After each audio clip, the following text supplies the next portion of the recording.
that the new ark of glory was dependent upon what you release tonight, you would go forth with a greater urgency. But this is a national emergency, and we are emerging as the sons and daughters of Enoch. Come on, lift up that sound. There it is. I felt the temperature change. Rekapanto bekete pete, bakapante paboko tibiamba, rikete pitiamba keteti. Hey, the bakota papa.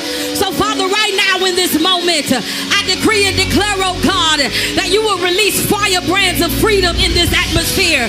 Launch your arrows of deliverance. Father, tonight I arise as your daughter. I arise as your instrument. I open myself for you to blow through me like a trumpet. Let the sound of revival and translation be released throughout the city of Macon, throughout the state of Georgia, throughout the state of Florida, throughout the state of California. Oh,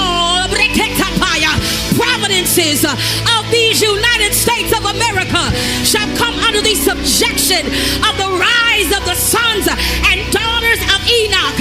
For we are the ones that are not waiting for the tablets, but we have become the transcript of God, and we are interpreters of